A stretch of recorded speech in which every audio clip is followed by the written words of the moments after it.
Shalom, Yahweh Shem. Hey, Shalom. Yahweh Shem. What's going on? This is where's the brother Torrance here? I don't got one, or there's another brother. Yeah, that is not Terrence, that is Creighton Dawes. Say again? That is Creighton Dawes. Hey, Shalom, brother. What's going on? I cool. And you? I'm good, brother. Appreciate you asking. All right. All right, we're gonna get started in a second, all right? Yeah, man. Galawan, you gonna read from where, right? Can. Yeah. All right, no sweat. One second.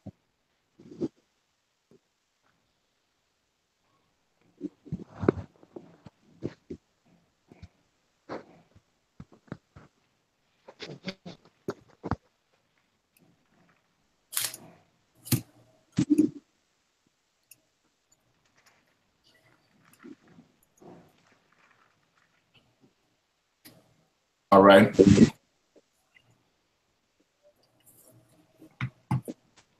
All right, cool. So tonight, I mean, I'm gonna get all the questions for everybody. All right, you know, whatever questions you have, we're gonna answer them. We're gonna definitely go through them. But I also wanna go through the scriptures on how the Lord separated us from all the other nations. All right, from all the other nations, and we ain't supposed to be together with them on no level, whether it's with marriage, whether it's with doing, whether it's with joining them as a society, and that will trickle down into doing business. Now, doing business with them, you can't do business with them if you know that you separate from them. If you know that you separate from them, you can definitely do business with them. You get the point? Brother, I think it's clear. If you're in, until you're ready to ask a question, just put your phone on mute. Just mute your phone for a second, because the way how this thing's set up, once it gets down, then it switch the camera. So until you're ready to ask a question, or you know what I mean, or chime in, just keep your phone on mute, so it don't flip back and forth with myself or you or Galawan. Galawan, his phone is on mute, so it ain't flipping to him too much. You get me? Yeah.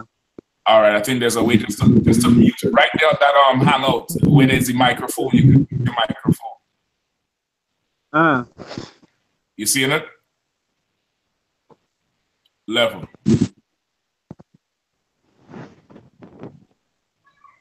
Not your camera. You could leave the camera on if you want. Just the microphone. You are using the microphone. Okay, no sweat. You could keep the camera on if you want to. You know what I mean? That way I can see you, you could see me, but it's just the microphone so that it don't flip back and forward.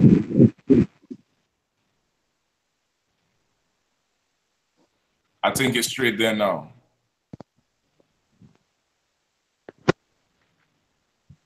Nah, you had it a second.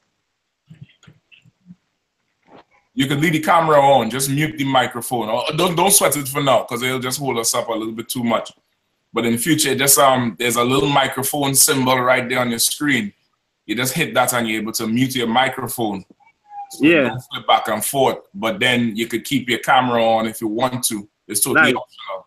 But I do it like this so that we have it's easier to get you know, questions answered and to see who you're talking to and stuff like that. You get my point?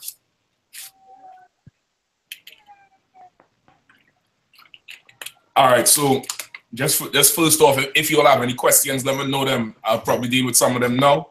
If not, we're gonna go straight into the topic of separation and how, like, separation in the Bible is what the Lord wants. It's perfectly lawful. It's not. There's nothing wrong with how society would say, well, that's racist, right? That's what society says separation is. Society says separation is racist and it's evil. When that is not racism. Racism is a system of oppression.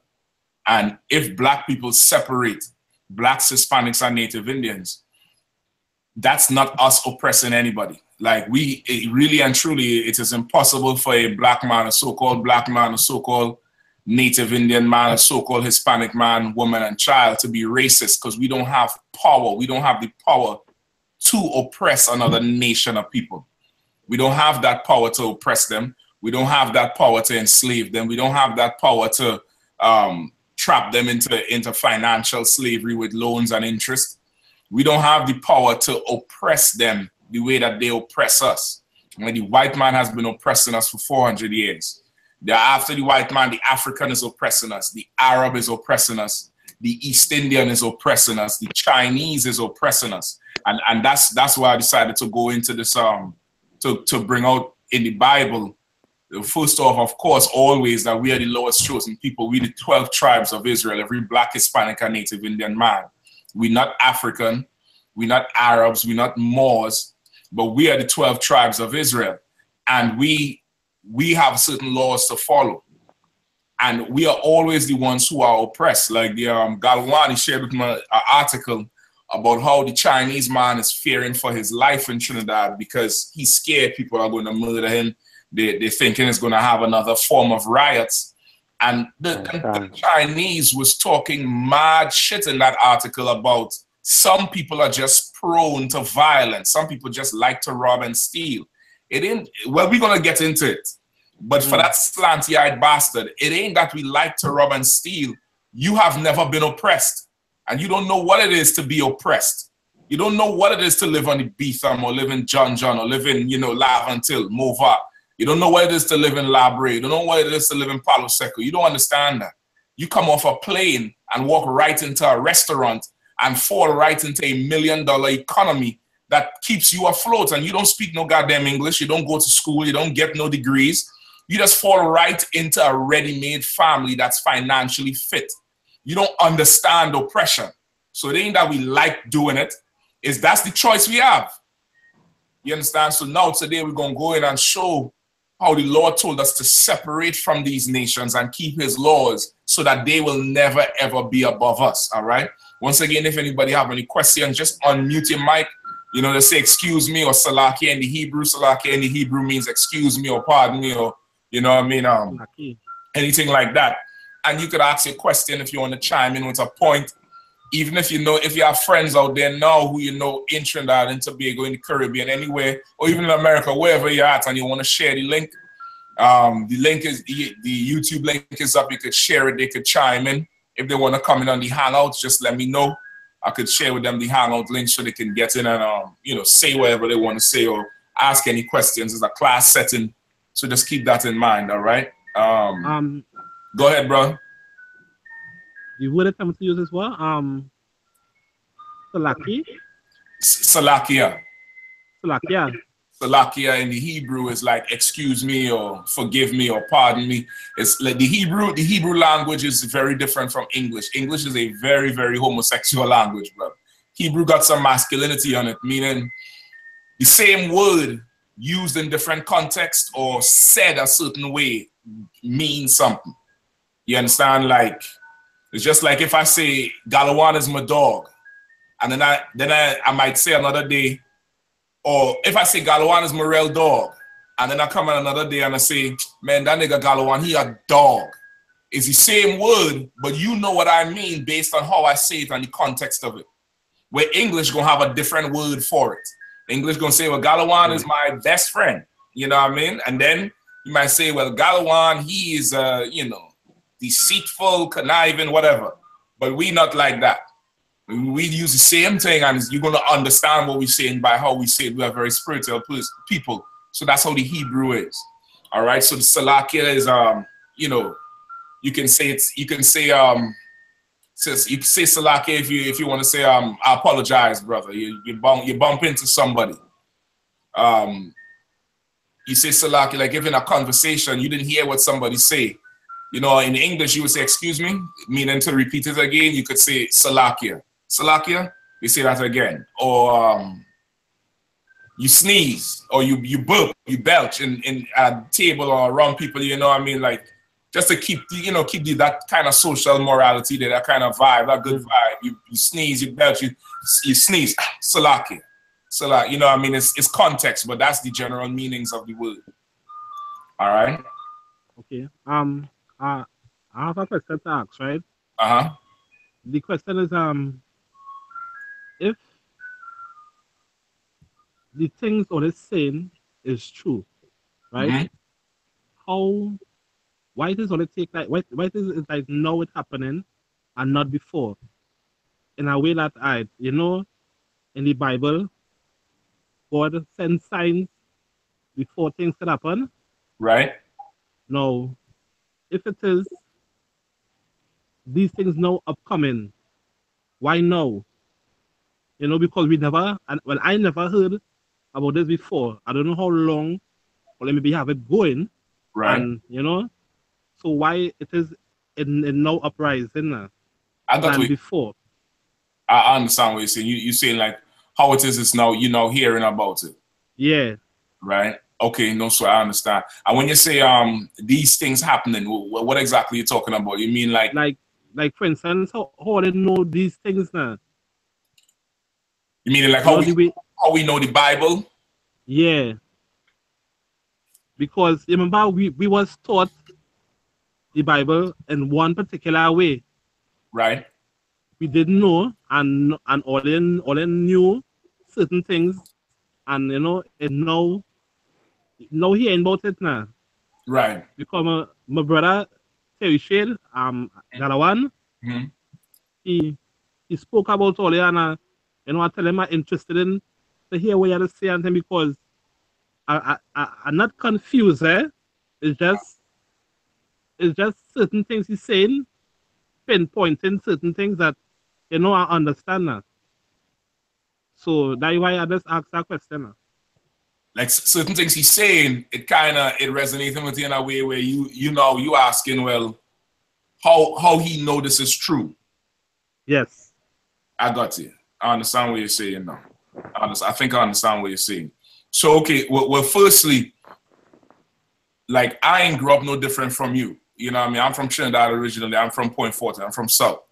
I'm from my parents, my father's side, he's from Tobago. I grew up in Point Fortin. I went to school in I lived all over Trinidad. Spent time I went to school in San Fernando, Laramine. Then I went further north, UE, St. Augustine area. So I lived Curepe. I lived, in the north side, experienced majority of the island in terms of the main parts of it. And I ain't grew up no different from, everybody else in terms of what we believe in as it pertains to religion. You know what I mean? Been in the church, been in all kind of church, Roman Catholic, Seventh-day Adventist, Pentecost, Open Bible. Followed after them Pan-African people who were in them people who went to Egypt. Followed after Islam because Islam at the time was huge in Trinidad, and not the Islam that's there now, but in terms of with Abu Bakr and the Jamaat. When I was a young man, when that whole thing was going on, that type of recruiting and structure was going on. So now I've been exposed to it all, and even Rastafarianism. You know what I mean? I probably went. In terms of research, I did a lot with Rastafarianism, so I've experienced it all. And once I got wind of the I.S.U.P.K, right? Once I got wind of the I.S.U.P.K, I started asking all the questions, every single question I had. And these brothers were able to explain it to me. I was on a phone call with the brother who's in charge of the school in Trinidad. I was in Trinidad. I was on a phone call with Commander General Yohanna. At that time, I didn't know who he was. He didn't even say, Commander, nothing. He just, he was like, well, a brother told me he wanted ask some questions, and I asked him. I asked him about baptism. I asked him about how he know who we are. Same thing you asking, and he was real cool, and he explained everything in the Bible. Probably was on the phone for like 45 minutes to an hour.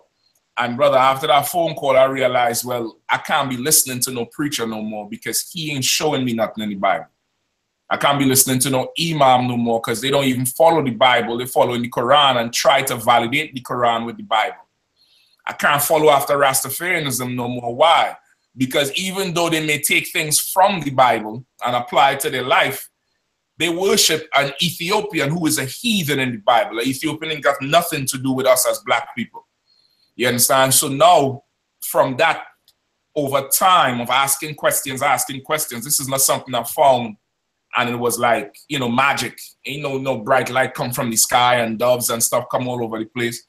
It's time coming to class all the time, asking all the questions. And this is one thing UPK have always done, even before I was here, where they open the floor to ask you questions, because our people have been brainwashed and given another religion, another doctrine, another God to worship.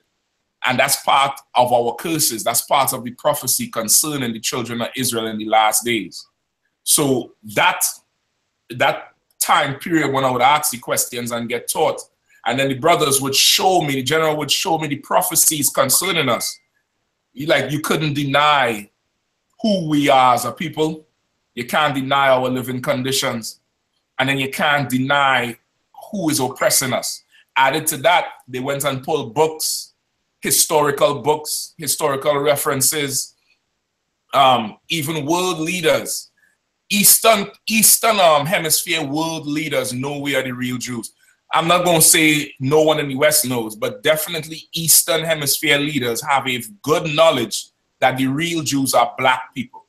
There was an Egyptian ambassador that went before the United Nations called Abdel Nasser, and he stood up and said, how could the Jews leave the land black and return white? And he was referring to the white Jewish man who is in Israel today. Even you go as far as East Europe as Russia. They have something called the Russian icons. You could look them up. We have pictures all over the school. I think we have the book here. Hold on 1 second, brother. Bear with me 1 second.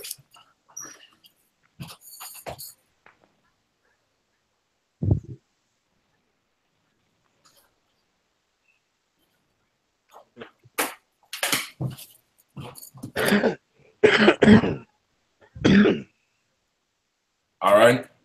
We have this book here, Russian Icons, a very expensive book. I believe Galawan tried to get it and break the bank trying to get goddamn book, right? This is a very expensive. So that book is 10,000 TT. You understand? Well, I wouldn't be bringing it to Trinidad, Salaki. I'll make photocopies.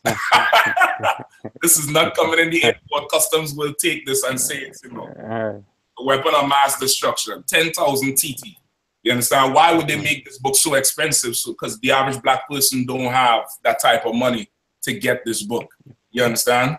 And this has all Russian icons. This is someone black, and this is our people ruling in Europe. They knew who we were, the real Jews. Trying to get the pictures of when they were whitewashing the images of Yahushua. I'm gonna find it for you as the class go on and show it to you. But there's pictures of them repainting black pictures of Christ and the disciples, painting it white. So the history is there, the archaeology is there, the biblical records. Thank the Lord to the Spirit of Christ that has been opened, and there's brothers on the earth who can teach the Bible to back up the history and the archaeology that's been there. You understand? So that's how we know it's true, because we can prove it. Right, Galawan, you have that scripture for me? I'm gonna pull one scripture for you, all right, brother? Galawan, you got it? 1 Thessalonians 5:21.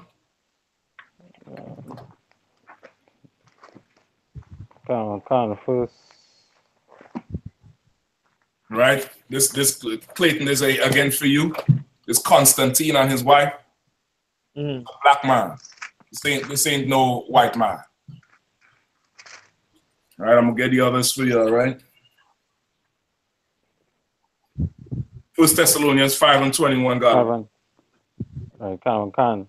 First Thessalonians chapter 5, verse 21. Prove all things. Read it again. Prove all things. Right? The Bible said prove all things. All right? You had to be able to prove all things, or else like what you believe in can't stand.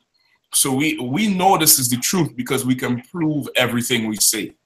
Everything we say we know is the truth because of the proof that's there.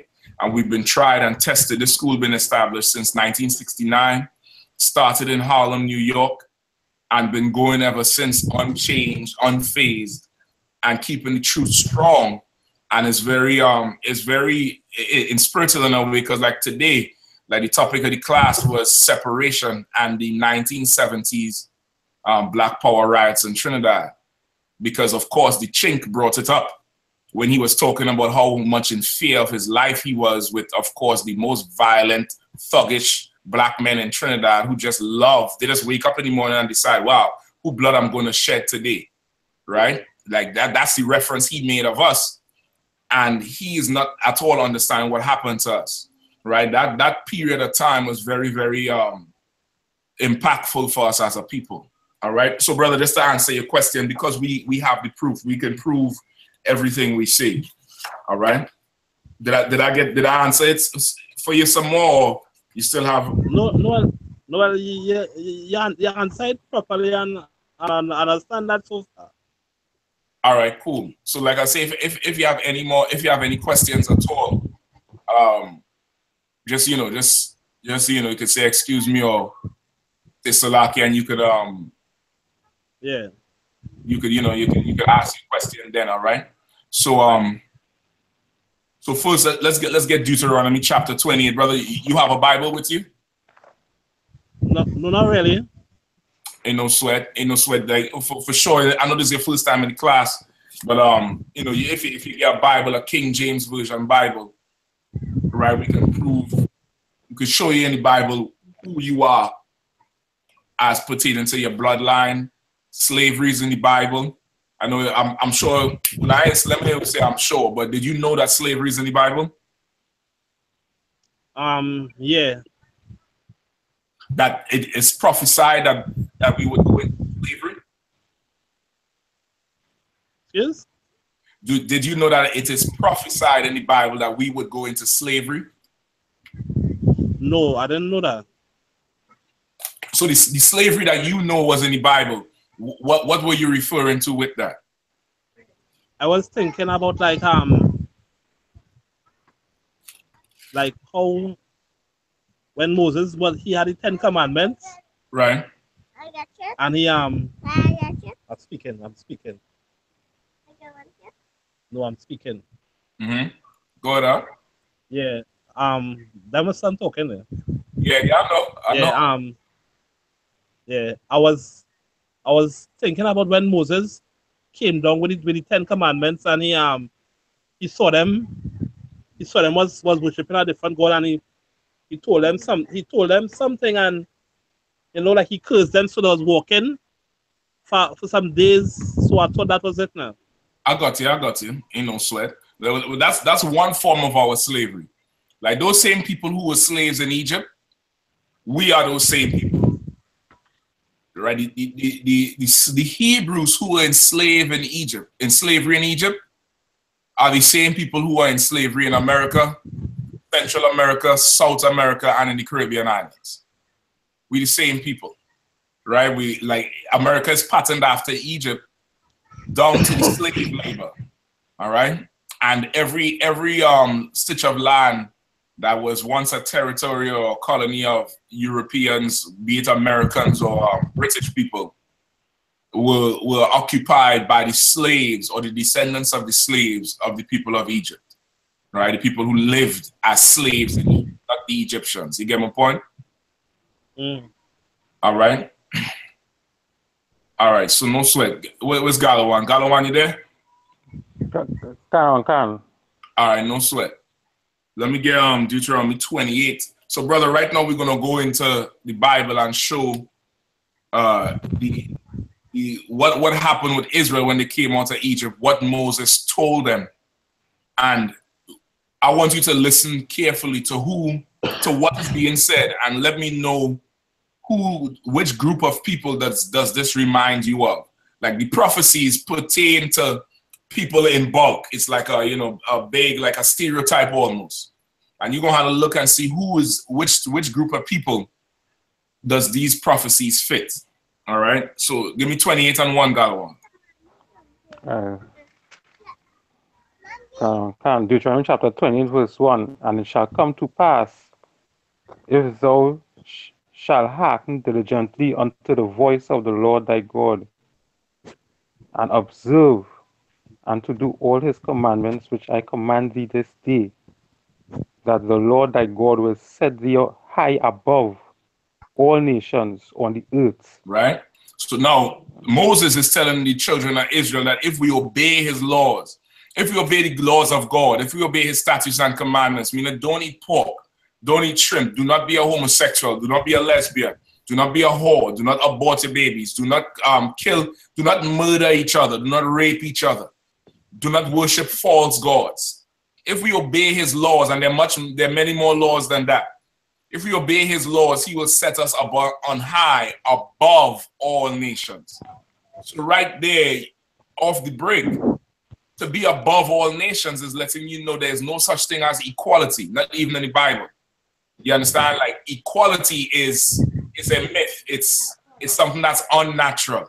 You understand? It's something that's, you know, it's European in philosophy. It's something that the white man came up with to try to control the masses in being equal. But there is no equality in anything. Even in a family, there's no equality, right? The brother there, you have a son, right?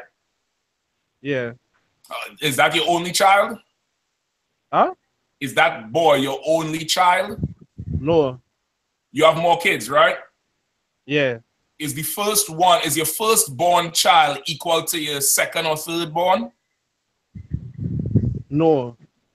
Explain. Because the age. Well, you explain to me how you structure.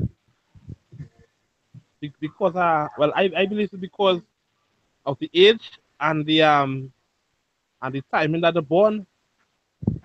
All right, I'll take that. That's straight up and down right there. Like, your firstborn is your firstborn. That's the one who's gonna be older than everybody else, so he can't be equal. Yeah. Last one don't understand things the firstborn understand. So he or she gonna have to fall in line behind your firstborn. You get the point? Like, there's no equality there. So now to say that we are all equal, it's a lie. That's something that's a lie. In Trinidad, you know, what do they say, Galwan? What do they say? That we all equal? That Trinidad is the line, is the melting pot? Canada, they say that. Yeah. Give me some things they say.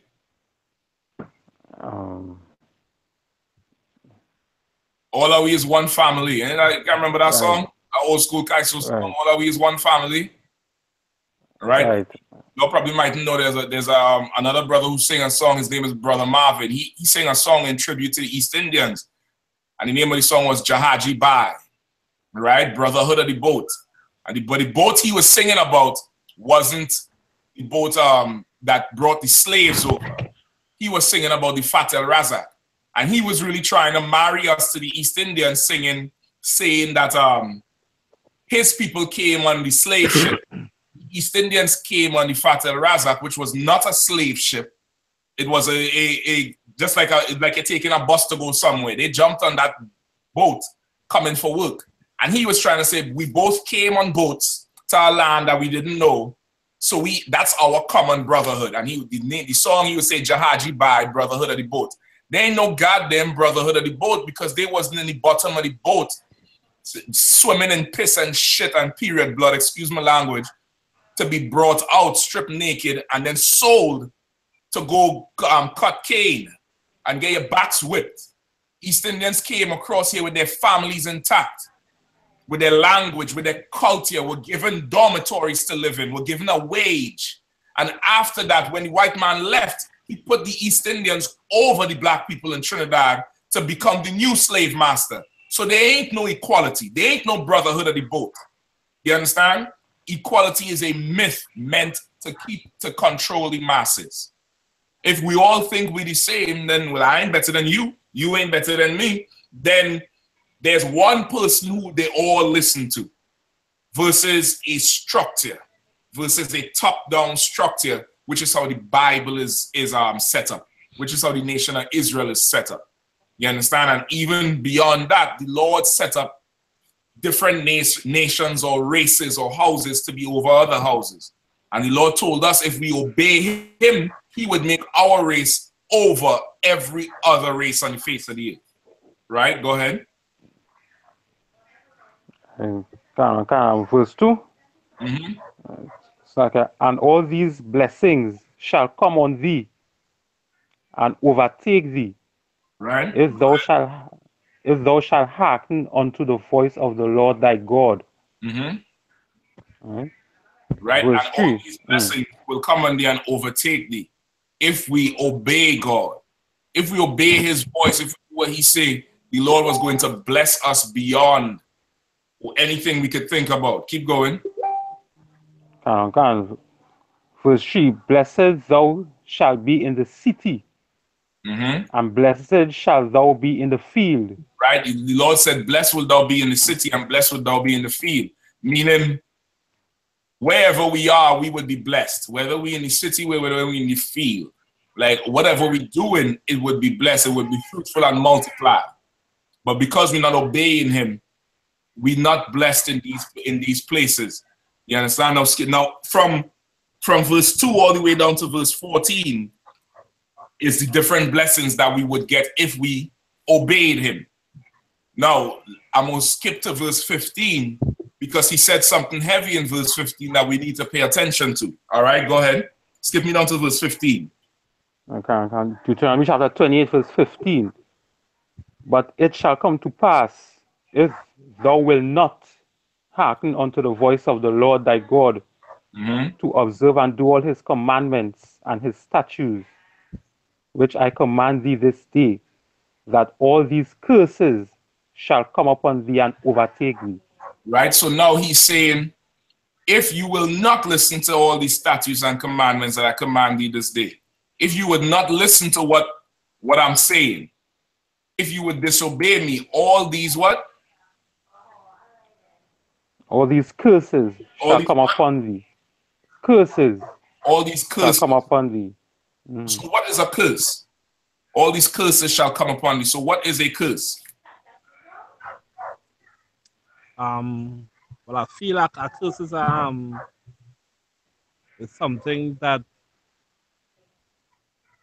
I don't know already. I don't know. Ain't no sweat. You take a shot at it. Yeah. Anybody else? A curse is like an evilness, something evil. Something evil. All right, I'll take that. Anybody else want to try and chime in and type in? I know we on Facebook. Let me see if anybody else answered. All right. Yes.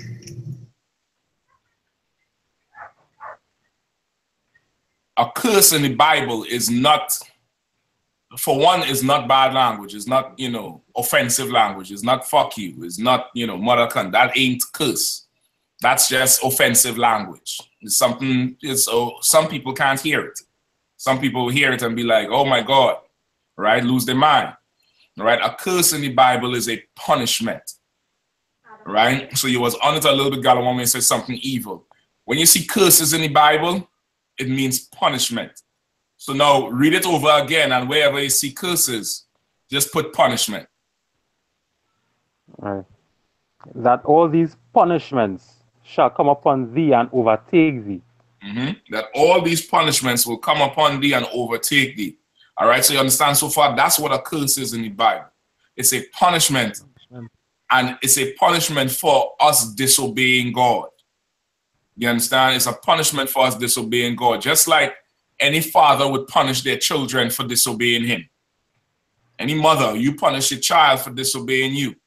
Like the Lord is a good father, right? And if we disobey him, we get punished for disobeying him so that we know to now obey him. He ain't punishing us because he like to.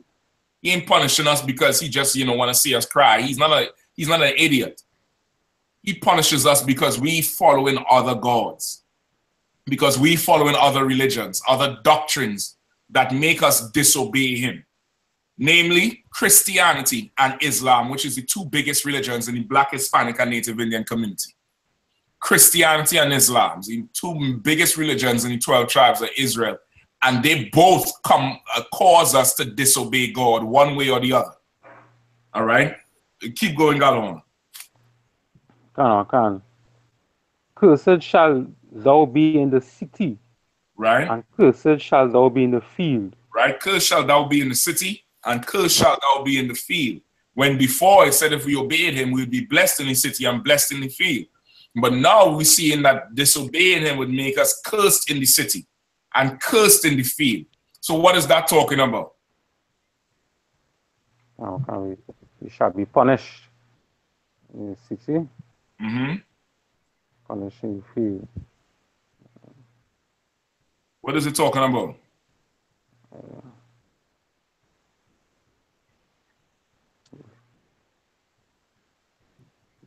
I lost the words right now. No sweat. We wouldn't be comfortable, we wouldn't live good in the field and in the city. We wouldn't live comfortable, we wouldn't live good. So what will happen to us? We always be killing people, killing one another. We'll be killing one another. What else?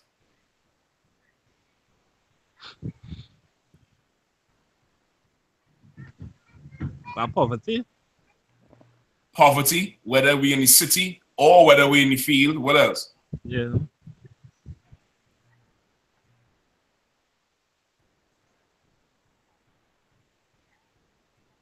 It would not no more togetherness.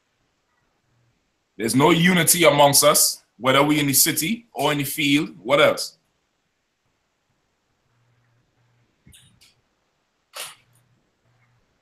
I know. Anything else come to mind? No. All right. So let's everything you all said there was right. Everything you all said there was on point and was right. So now let's say let's go in a little bit more onto the right. I'm gonna call chiming officer. I'm gonna call up here in DC saying no matter where you go, the curses will follow you. That's correct. So now it's saying this, right? And this is for everywhere. I'm just calling areas that these brothers are familiar with. But let's say country areas in Trinidad, right? Somebody going to school, whether you're in, it's a country area or ghetto area, right? You have a young child going to school. What is that child's goals or aspirations in life? Somebody from Betham, somebody from John, somebody from, South Library Point, Palo Seco, right? Somebody from Toco, somebody from Tobago. What is, as a child growing up, what do they want to do as they go into school? Well, most of them have dreams like to be doctors, lawyers, Right. The basic things. Right. So and their life, the life that they're living presently, is it a blessed life or is it a cursed life?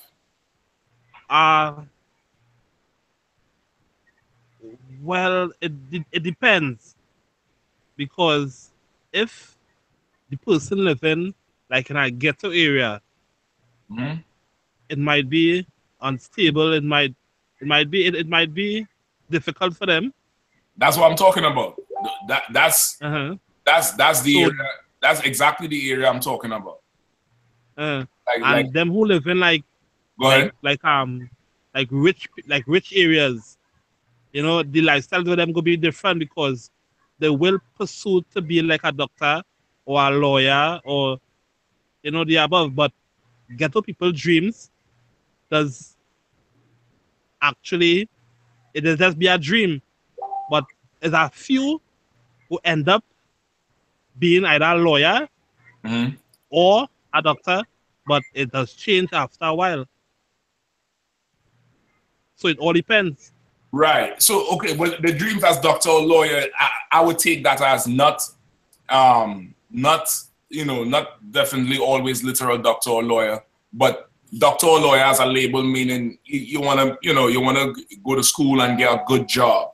Like how people say, yes, get a good job and move into a good neighborhood and move away from the hell you're living in.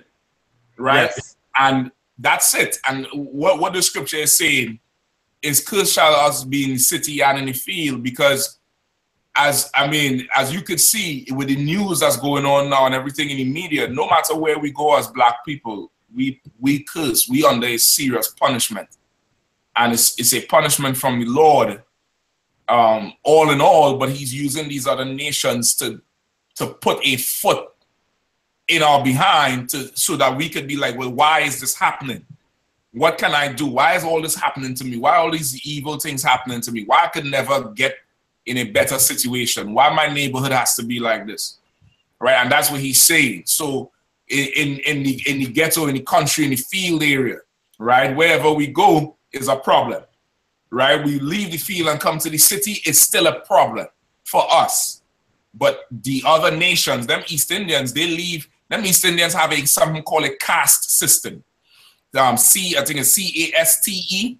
It's a caste system. It's a social structure based on skin color, right? Where the very, very, very light-skinned East Indians, so they have a famous family called the Brahmas. I believe it's BRAHMA or BREHMA, where they're the high society family, and the darker skin means you're lower in society, right? And you see that same way playing out in Trinidad, where you have areas like Penal, Debe, Adam, very, very dark skinned Indian, and then you have the upper class East Indians who be more light skinned.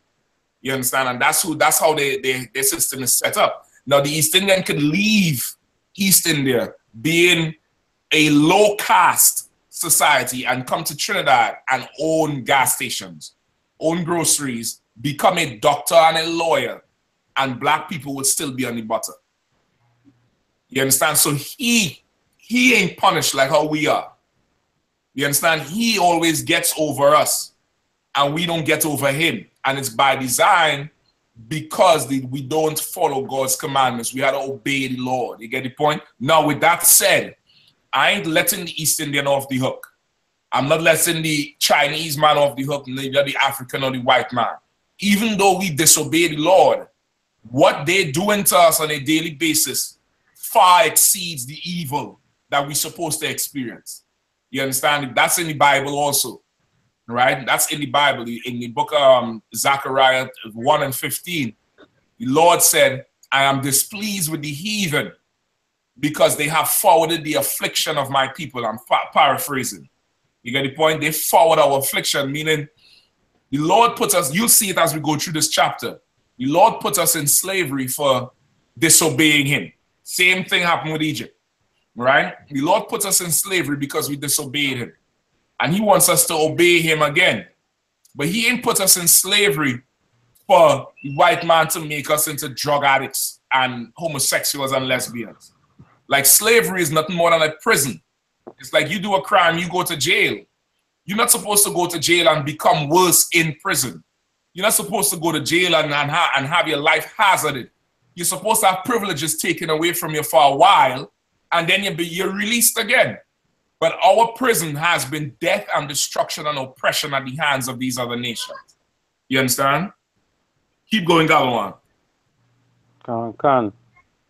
Cursed shall be thy basket and thy store. Cursed shall be thy basket and thy store. What is that talking about? Well, basket might be meaning food to buy to eat. Store, I don't know. All right, I'll take that.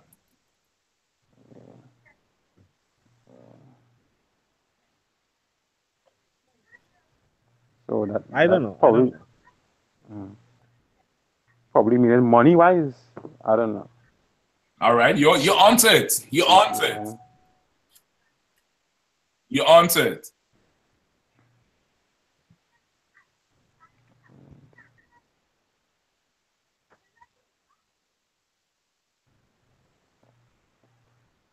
You're the brother there, Clayton. You want to try it? No, I lost her words. No sweat. But now I know you might be able to see me properly because of the lighting system now. Right. Yeah, because I'm in a bedroom now. No sweat, no sweat. But I'm not 100% feeling good too now. No, I realized that too when I see you sweating there. I said, this brother had to be sick. Yeah. I know it is. Yeah, Galawan looking. Well, Galawan could tell you because on work too, I had the cold real bad now. Okay. So, you know, I might even stay on because my wife now come to give me something to take now. No sweat. How I coughing now. That's all right, brother. Ain't Right. no sweat. Whatever you could get, you get for it and get better. But Yeah. This But this info here is the now this what you'll need. You know what I mean? yeah, now this is the first time I'm doing this, but you know, I go try to see as much as I could because so far it's going good. Mm-hmm. I like how it's going so far. I have questions to ask, but I will ask my friend Galawan when I see him on work tomorrow, and we go talk more and thing now. No sweat. Right?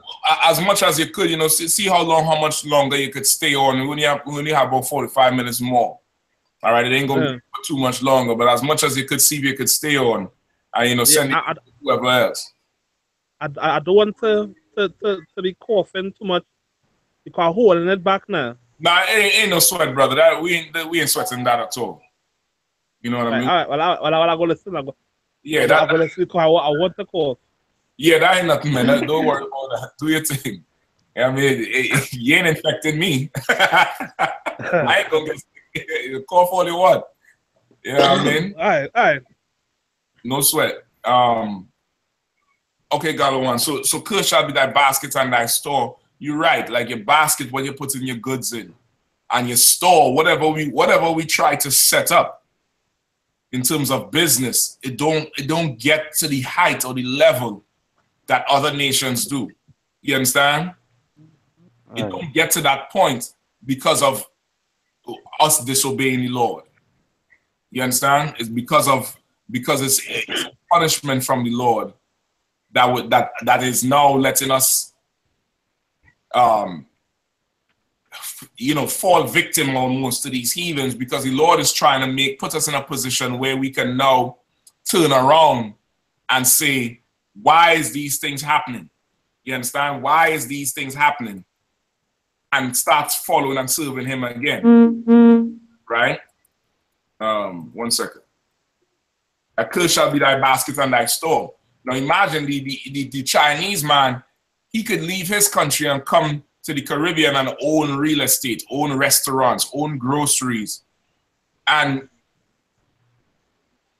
he ain't a native to the island. He ain't a native to the region. His people never pick cotton.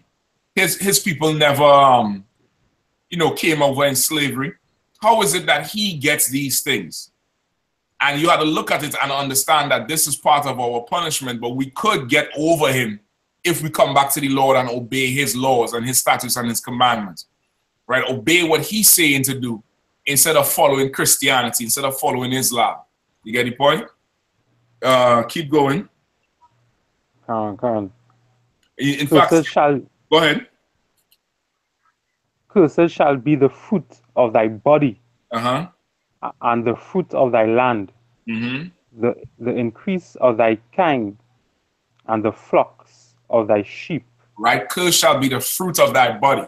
Right? Curse shall be the fruit of thy body and the fruit of thy land, the increase of thy kind and the flocks of thy sheep.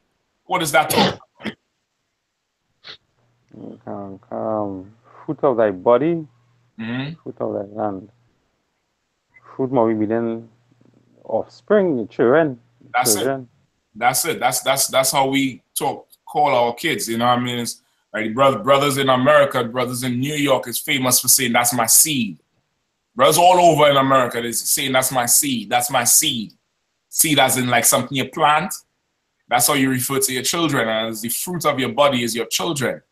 And we live as a people. We live in a condition where even our children coming into the world are facing, adverse situations, bad situations that other nations are not facing. You get the point? Other nations ain't facing nothing like that. Like, I don't know if you'll see it in the news over there, but the brothers was telling me last week in the UK, police killed 2 brothers. One brother, he was in a store in somewhere in London, and the cop said, now it's a white cop. I don't believe the cop because on the tape you can't see nothing. But the cop said the brother had drugs in his hand, and when he saw the cop, he tried to swallow it. Right? I didn't see that on the tape. I just saw the cop holding him and wrestling with him, and then threw him to the floor. Then another white man came who was not a police, just a passerby, because of course the white cop is such a punk, he can't handle the young boy. So the next standby kneel down on the brother's chest. And then the cop proceed to push his hand down the brother's mouth into his throat, claiming he was trying to stop the brother from harming himself by swallowing the drugs. And of course, choke the brother to death. The brother suffocate and die right there on the spot. You understand? Like, and this here, a young man, he's 20. Now, I ain't had no proof he had drugs on him. But knowing the white man is the devil, he is going to lie. I can't believe him. Now, let's just say for argument's sake, the brother did have drugs on him. The brother did have, you know, some Percocet, some Mollies, some Xanax. Let's say for a second the brother did have something on him. Does that mean he got to be put to death in the street for it like that? When who bringing the drugs into UK? And the Arabs? The same thing in Trinidad. The same thing right here in America. It's the same way. Like I'll be watching on the news how they be putting brothers' pictures on the internet. Even that homosexual Ian Allen. He be putting brothers' pictures, you know, with their head blown off and there's bullets all in their ribs. And then the caption is, you know, drug dealer this, thug that. And all the comments is how evil this brother was. And how these young black men so misguided and this and that, and they living the fast life so they deserve to die. Meanwhile, none of them brothers is bringing drugs into Trinidad. None of them brothers is bringing guns into Trinidad. It's the East Indians, the Arabs, the Chinese, and the Syrians bringing all the crack and heroin into Trinidad. And because once again, we poor and suffering and want better and don't have opportunities that these heathens have, of course, now they could get us to do their dirty work. And when we fall, they blame us for the society. They blame us for the state of Trinidad. They blame us for the state of America, us for the state of Puerto Rico, us for the state of Brazil. When it's these heathen nations who conspiring to do evil and they're preying on us. So even our kids being born are coming into a horrible, horrible lifestyle. But it's a punishment. You know what's the punishment for? Anybody knows what the punishment is for? Death. Well, the wages of sin is death, but why are we being punished? Okay, we are being punished because we disobeying God's laws. That's true. I want give me some examples. Give me some examples of why we are punished.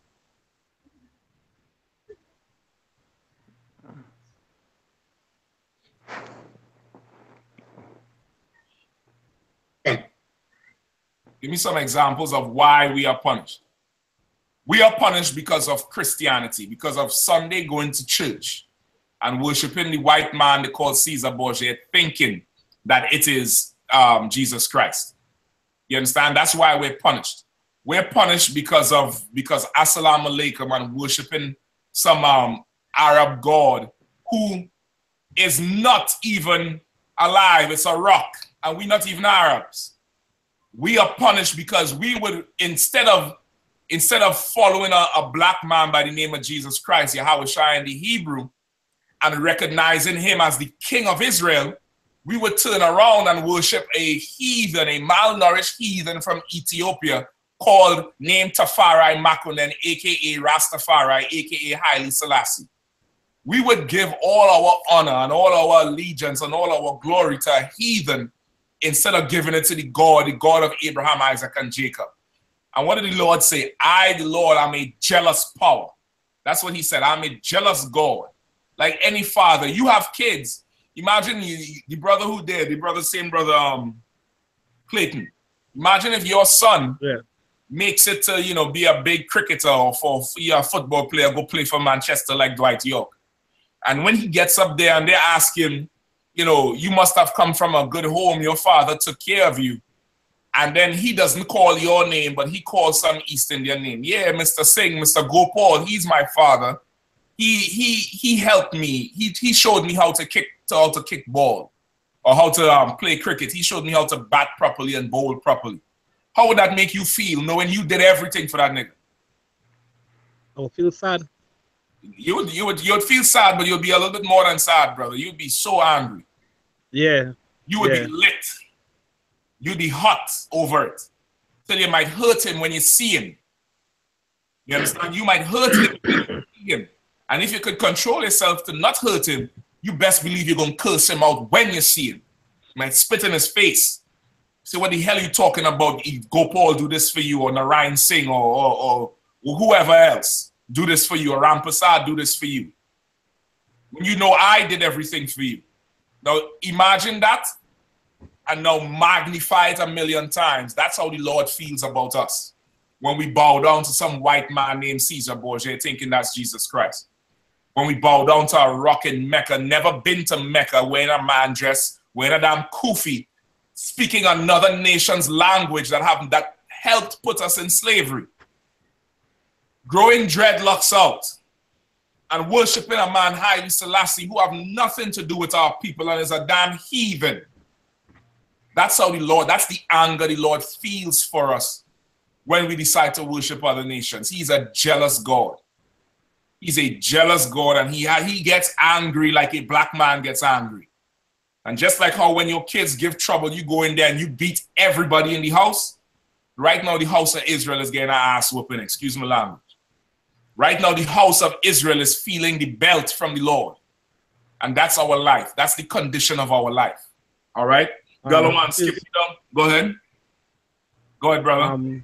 You were saying that black people is being punished. Now, what did we actually do to be getting punished?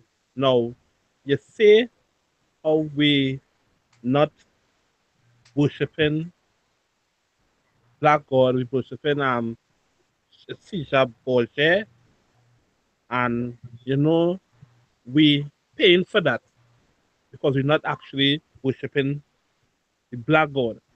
Or I don't know who it is, because since day one, they've painted the picture with this white man with blue eyes. Right. And this is what since birth that is in our head. Now, how I am being cursed or being punished because I see it fit as a Christian to go to church on a Sunday. Mm-hmm.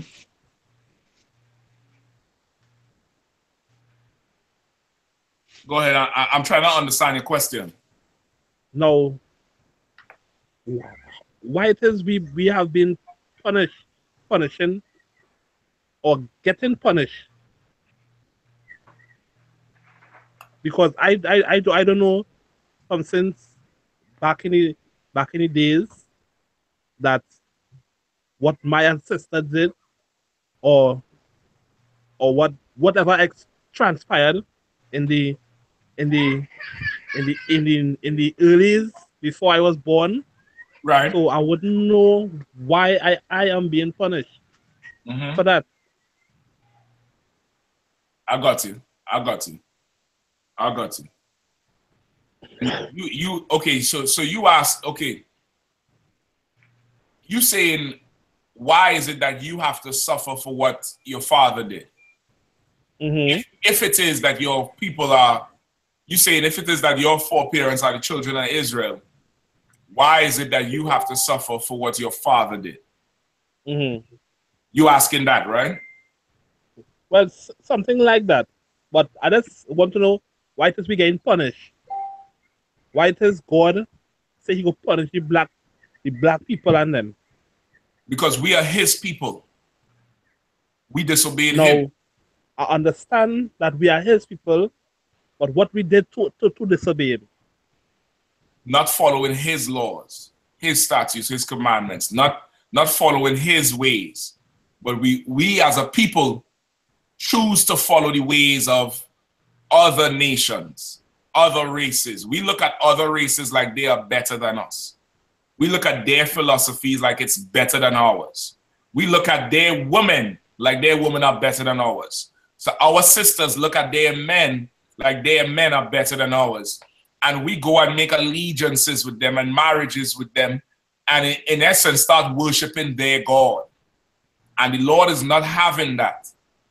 The Lord is not having that. You have to follow and obey him, or else he'll wreak havoc and hell on you and your whole family. Right? And now to get to your question about why the children suffer, this is how the Lord does things. In the Christian church, they teach you that heaven, what do they teach you that heaven is? Heaven is a place that has no wrong, and it's up in the sky, and you know these things. So Right. I want to know how heaven is. Right. So the Christian church teaches you that heaven is a place in the sky, that you get wings, and when you die, you get wings. If you obey God, you get wings and you go to. And if you don't obey God, where do they say you go? The hell. To hell. And where is hell? I don't know. Where do the Christian church teach you that hell is? As far as you know, I'm not asking you to give me here or the answer from the Bible. I'm asking you based as you say, as you're a Christian, you go to church on Sunday. Where do they teach you that hell is? Basically, they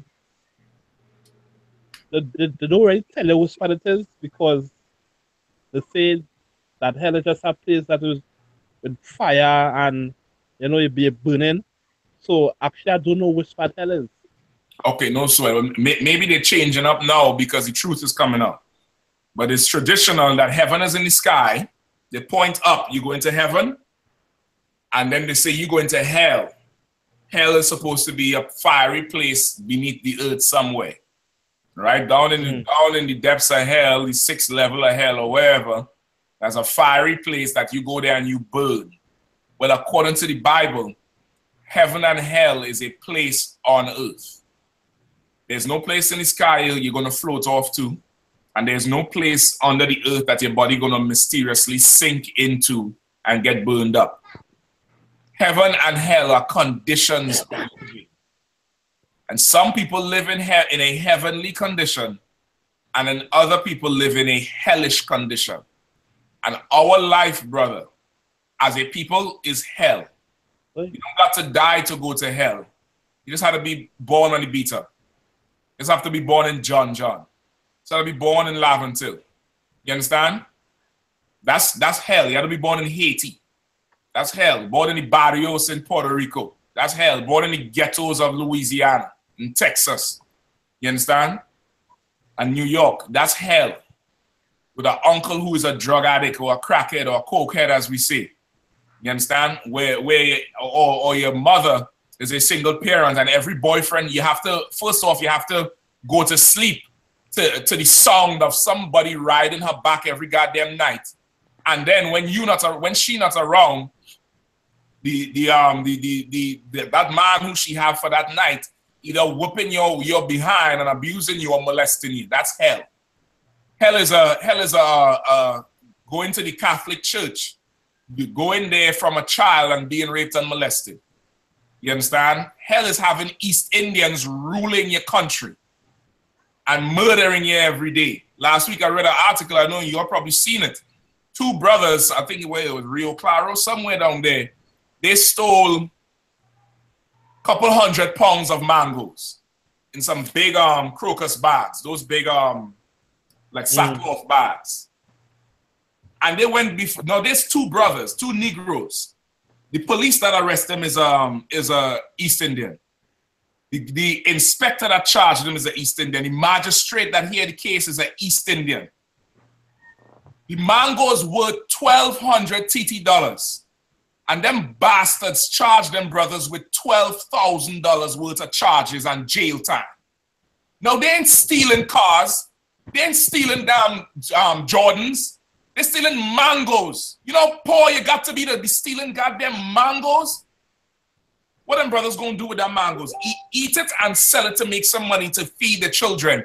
But you charge them $12,000. In addition, they have to pay the $1,200 or $1,600, which is the worth of the mangoes, back to the East Indian owner who owned the mango plantation. That's hell. When you faced with committing a crime and if you get caught, they're gonna bury you. That's hell. You don't got to die to go to hell.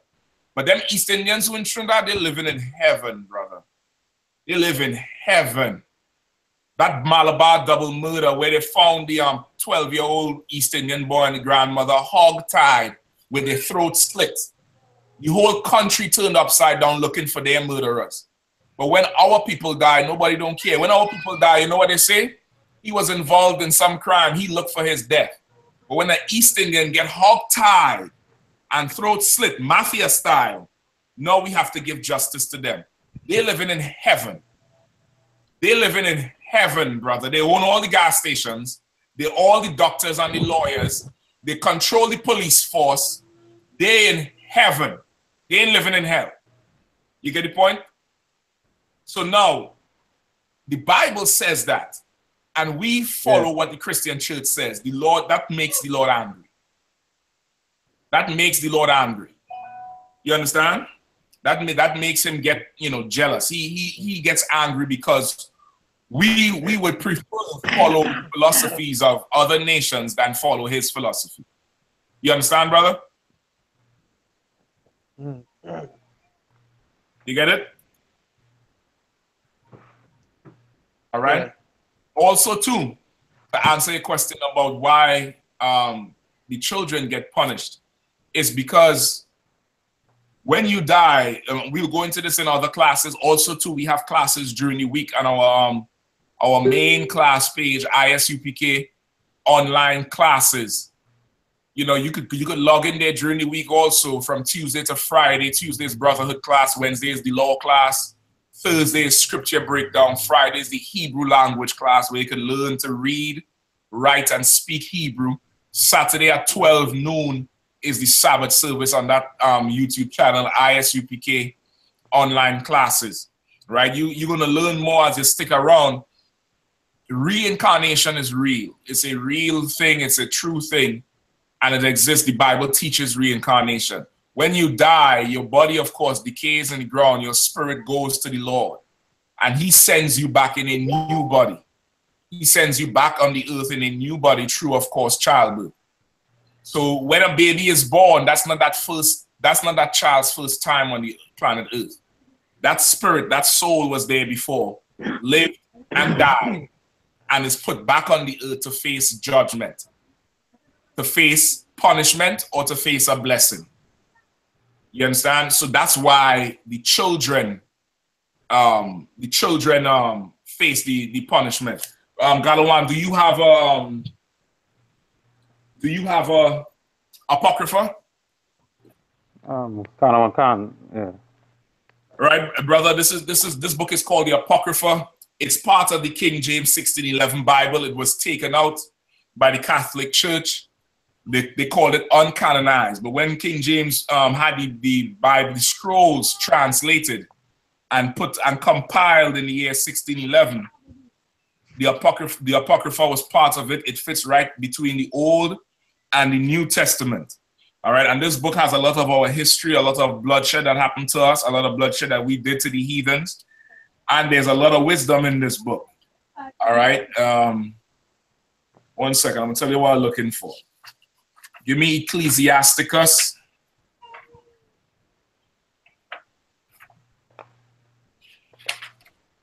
Give me Ecclesiasticus chapter 4.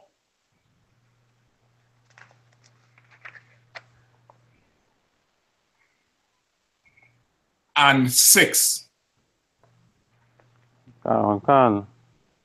Ecclesiasticus chapter 4 verse 6. Go ahead. For if he curse thee in the bitterness of his soul. Ecclesiasticus. Wisdom of Solomon chapter 4. Wisdom of Solomon chapter 4 verse 6. The brother left. Maybe he got bumped off. Maybe you can come back home. Right, yeah. Verse 6. For children begotten of unlawful beds. Say where you at. Wisdom of Solomon chapter 4 verse 6. For children begotten of unlawful beds are witnesses of wickedness against their parents in their trial. Right? Children begotten of unlawful beds are witnesses of wickedness in their parents' trial. So it's in there. It's in there where the Lord could now look at what you produce. It's in line with every good tree bringing forth good fruit. So you look at the fruit and you could tell what's going on if the parents was doing what the Lord say or not.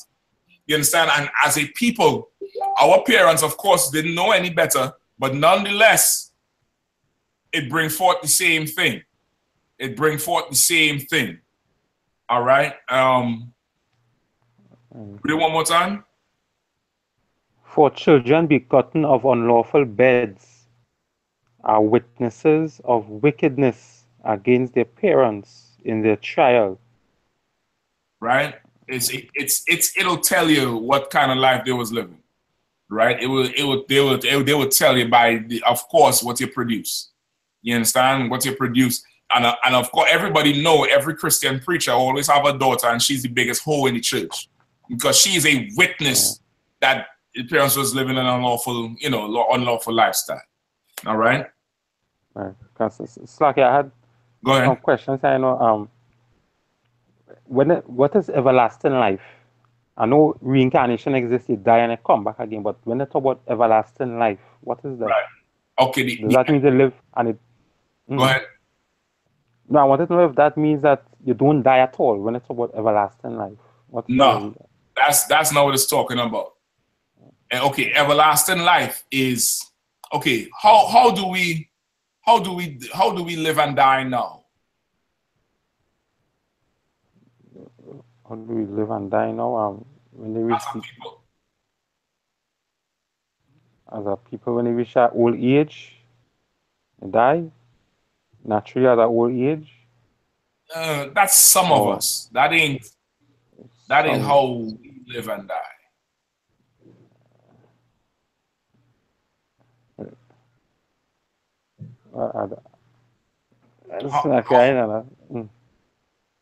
We live and die. We die of that. How do people die? Even people who make it to old age, or what we call old. What we call old is 50, 60 something. Right? How do people typically die in our community? Some people die by gunshots, living a life of crime. Gunshots. All right. Some people die by sickness, a disease take them. Sickness or disease. Die. Right. Diabetes, cancer. Right. We die a life where there's a lot of suffering. We live a life where there's a lot of suffering in that life. And that's not life. When life's supposed to be, you live and then you die, you go to your grave peacefully. You die in your sleep, not with no disease or not with your body failing like that because of disease or not getting slain in the street. You understand? Like that's not life. But everlasting life would be obeying God's laws and him blessing you with a long, healthy lifestyle. Once again, how long did Moses lived long too, but how long did Adam live? It's like, I think it was 900 and something years. 900 and something years. I mean, there was no cancer, no shit, no diabetes. Adam was a black man. How the hell he ain't get sugar? And he lived 900 years? God damn. You understand? Like it's a long, good, healthy life. You're still gonna die, but you're not gonna die hooked up to tubes in a damn hospital. You're not gonna die walking around with a big Ziploc bag of pills that you have to take every hour. You're not gonna die having to shoot insulin into your leg or into your stomach. You're not gonna die, in a wheelchair with one foot swollen huge and the other foot cut off. You understand? You're not gonna die that type of life. You're gonna die, with everlasting life in terms of its health, with the blessings that the Lord wants to give. You understand? You're gonna die like that. And a brother was asking King James. His father was Lord Danny. He wanted him to prove that he was really black because he go on the internet and see the whites. So, so why he don't ask the internet to prove that they was white? all right. So, You understand? I'm gonna get the proof for you. I know you asked me before. I'm gonna get the book. I don't have the book on me right now. I'm gonna get the book. Check me Tuesday. Lord allow Tuesday. I'm gonna have the book with the family crest of his family. okay. It's either Tudor family or the Stuart family or the Swart family, and you will see that they were black people, right? But Nature knows no color line. Nature knows no color line. I think there's something else too. Something else you could look up for him. I'm gonna find out for you, right? Also check the UK tape. The brothers in UK did a lecture on, blacks ruling Europe, and you'll be able to find it there as well. But that's another thing where our people, okay, he go on the internet and you tell him King James was black. He say, well, prove it. He go on the internet, the white man tell him King James was white, and he don't question the white man. He don't ask for proof, and the white man show him a drawing, because of course there was no, there was no Instagram. There ain't no King James didn't have an Instagram account. He wasn't taking selfies. So any picture of him would be a drawing. The white man show you a drawing that can be adjusted and tell you King James was white, and of course he believed the white man. You understand? Which is the problem that plagues us. Trusting this devil. You get the point? All right. Okay. You good? Yeah. I think in last week Monday you had mentioned a demon is an ego. If I'm correct. Say that one more time. Did you mention last week Tuesday a demon is an ego? I just want to know if that was correct. Okay, no. That's what Mike Tyson was explaining. Oh. That how superstars and entertainers, they all have an ego. And that ego that they have is really a demon that they take. He was saying the ego is what they use to make themselves feel better about their past life. Because he was saying how he was molested as a child. And it would bug him. And even till this day, it bugs him. And when people, see him and compliment him and, rave over him, how good he was and how powerful he was, in his mind, he would be there and he said, I can't believe they don't know who I really am, or I can't believe they don't see my pain. And he went on to say that's why superstars and entertainers develop egos, because egos help you fight those demons from the abuse that you suffered in your early life. And then he said the ego, which is a demon in itself, the only thing is you afraid of the demons that plague you with the molestation or whatever abuse you went through. But you would go with the ego because the ego is stronger than those demons. You understand? But he was saying the ego that they have is a demon in itself, which is like their persona. Like an entertainer has a persona about him or her. Like Beyonce, she has Sasha Fierce and she's Beyonce. That's two different personalities in the same body. That Nicki Minaj, she have about 10 different personalities when she start talking funny and making them big old eyes. And 1 minute she dressing like Barbie, and next minute she dressing like a old freak with yellow hair. You get the point? Like he's saying all that is a coping mechanism spiritually with what they do. And he was absolutely right about it. And superstars, they get to glamorize their demons, but our people don't. So to deal with our abuse and our trouble, we turn to drugs, we turn to violence, we turn to homosexuality and lesbianism and whoring. You get the point? That's how we deal with our problems. Go ahead. So according to the Bible, what would we call a demon? Because some people might feel a demon as a ghost what does jump in your body and possess you. So what would we call a demon according to the Bible? A demon is an angel of the Lord. It's an angel that works for Satan. You get the point? Satan is an angel of the Lord. A demon is an angel of the Lord that works for Satan. All right? In the world, you would say a demon is an evil thing, right? As you come into the truth, of course, it makes you do things that ain't of the Lord. But you understand that they work for the Lord. Like demons are sent to trouble you, to test you, to bring affliction to you. It's another way the Lord could punish you. You understand? Right. It's another way the Lord can punish you by, allowing demons to come to you. A demon could come and lie to you. So when people say it's a spirit that jumps into you, it's not how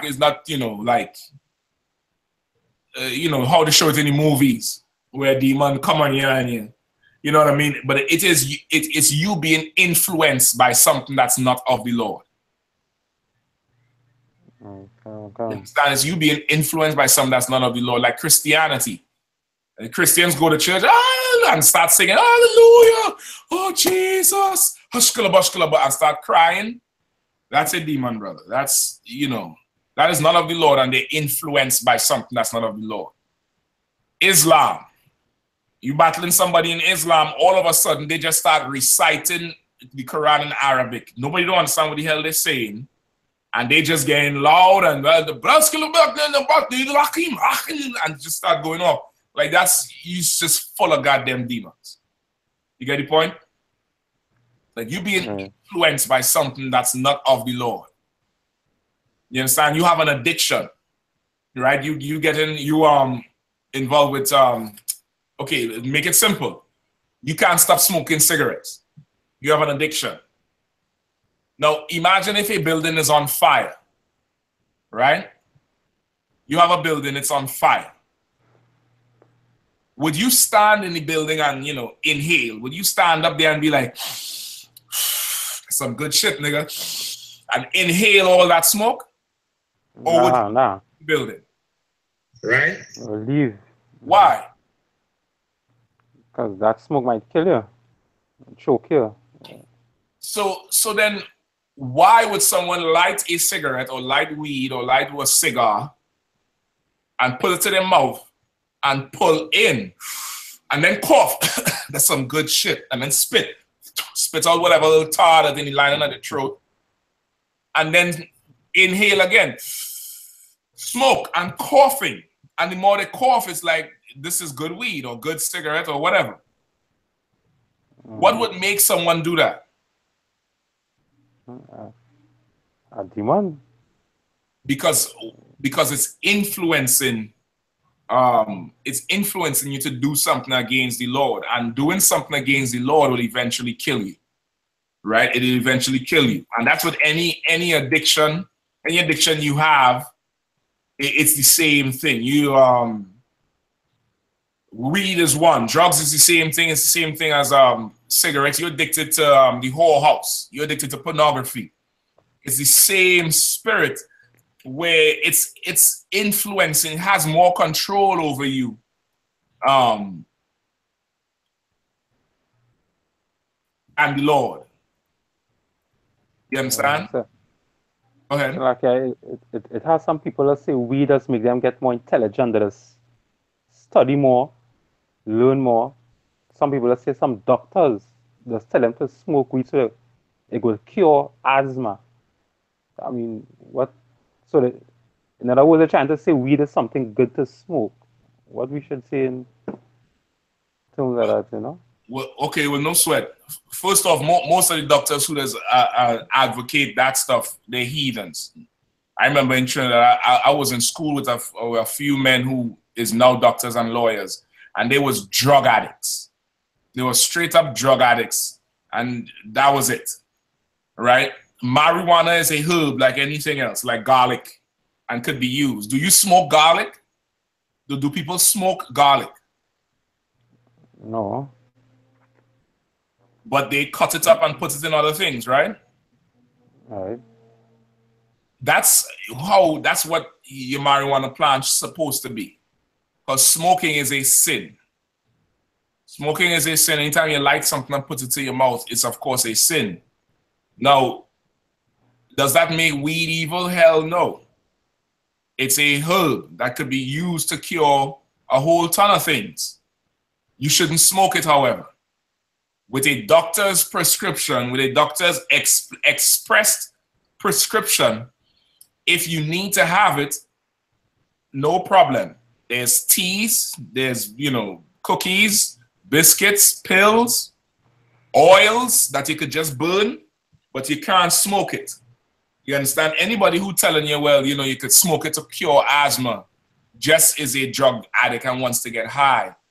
Because how asthma is something, is a breathing complication of your lungs, you know, your lungs ain't working right, and now you putting smoke in there to make them work right. This person just want to get high. You get the point? This person just want to get high. That has nothing. That has nothing to do with it, right? The marijuana does. It's a muscle relaxant, right? It's a muscle relaxant. It's stimulates appetite. All those things they found in studies. Does that mean you should go smoke it and get high? Hell no. If you have a problem, go see a doctor, let him write your prescription and go give the white man's goddamn money and get, you know, proper medical whatever to eat or boil as tea if you need it. However, it goes back to, again, living the lifestyle. If you're not obeying God's laws and not eating pork, shrimp, crab, and lobster, chances are you're going to catch something or develop some complication or some disease that's going to have you go to the, you know, some doctor who's going to give you weed. The end all and be all of it is, same thing I was asking, everlasting life. Health comes in obeying God's laws, right? Health comes in obeying God's laws. A ton of cancer comes from all that crab and shrimp and lobster and catfish and stuff people eating and pork people eating. A ton of the cancer coming out of that. You get the point? All the STDs coming from unlawful sexual behavior that if you keep in God's laws, you ain't gonna get. You understand? So of course, anybody telling you to smoke it is just a drug addict. All right, it's just I was looking for a commercial here that shows the white man understands that weed is a demon. I could describe it for you. It's one of them saying no to drugs commercial where this little white boy goes out behind his house to get a white girl, goes out behind their house to light a cigarette. And as they're walking outside and they, you know, lighting the match, you see in the woods behind their house, something coming out of the ground. Like, you know, them monsters from Lord of the Rings that come out of the mud. Something like that coming out of the ground, and they coming out, a whole ton of them, right? A whole ton of them coming out of the ground, and they running, and they coming through the woods.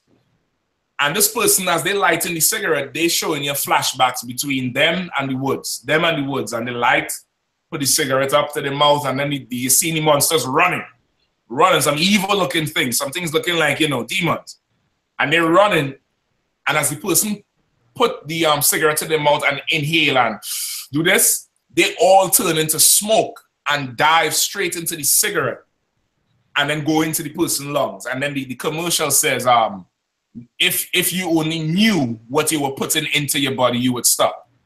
Say no to drugs or something like that. I'm trying to look for it on the internet now and I can't find it. Which letting you know this devil, he understands, like, what kind of message is that to put in there? Something depicting something that we think is demons, and he shows you that that's what's in your cigarette and say no to it, because of course cigarettes contain nicotine that cause addiction, and he's telling you say no to it, but he depicting it as if it's a demon, because that's what it is. It's meant to put there to, you know, make you an addict. You understand? It means you're an addict and to eventually kill you because you just inhale and smoke. You get the point? Okay.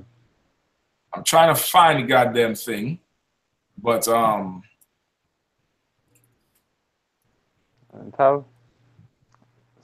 has some people that say you just have to go home and pray and read the Bible and you'll understand it.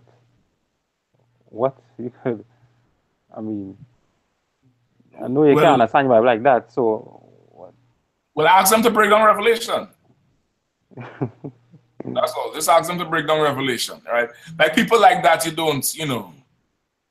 There's what do you want me to do? Go and pray and read it and understand it. All right? Go pray and read it and understand it. But as for me, I understand the Bible says you must be taught. You must be taught. So let's get back on this topic. If I see the commercial, I'm going to show it to you all. The shit is so heavy. Well, this is a rough one. I need to find it. All right, let's get back to Deuteronomy, all right?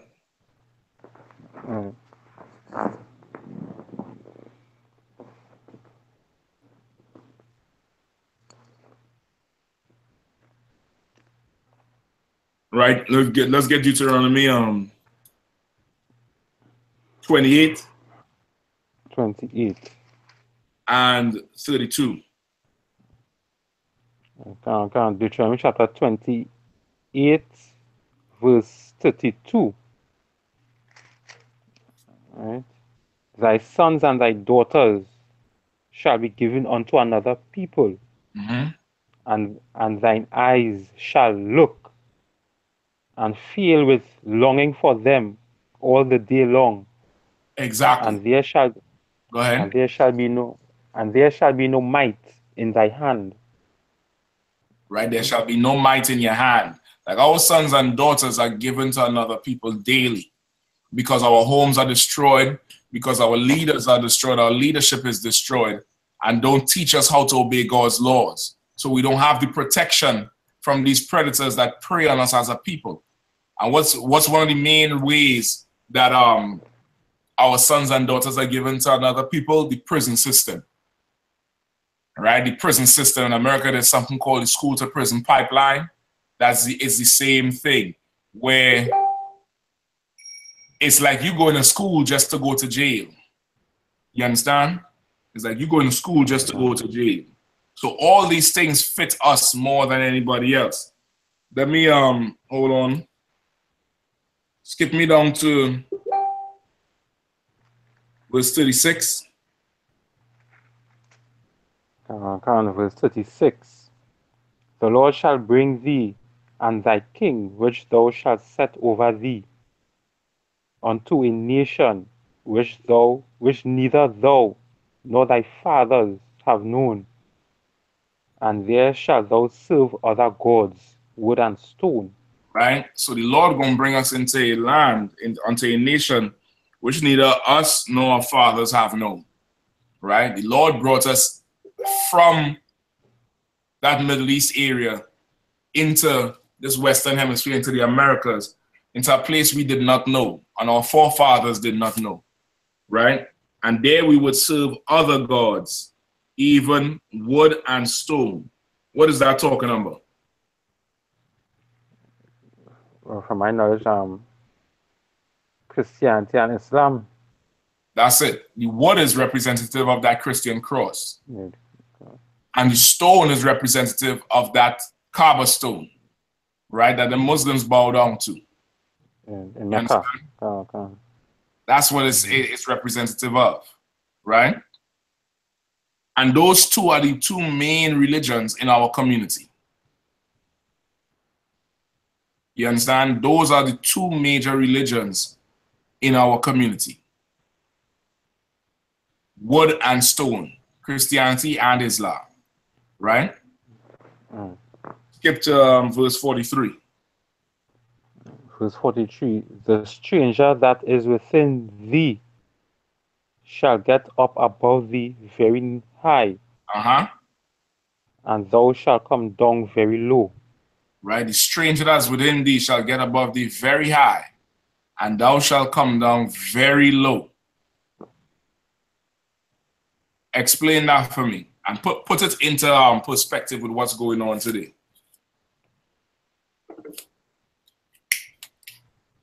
Well, in this context, the stranger meaning a heathen. Right. Right, so the stranger that is within thee shall be above very high, meaning that the Chinese coming to Trinidad and he own groceries, restaurants, right?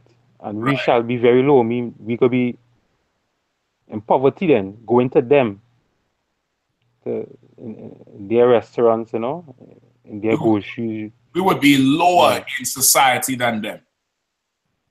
Right. You understand? We would be lower in society than them. Right? Keep going. He shall lend to thee, and thou shalt not lend to him. You understand? He, Go ahead. right. He shall be the head, and thou shalt be the tail. Mm-hmm. Mm. Right? Right. So what explain that to me as best you understand. Well, when they say he shall lend thee, it means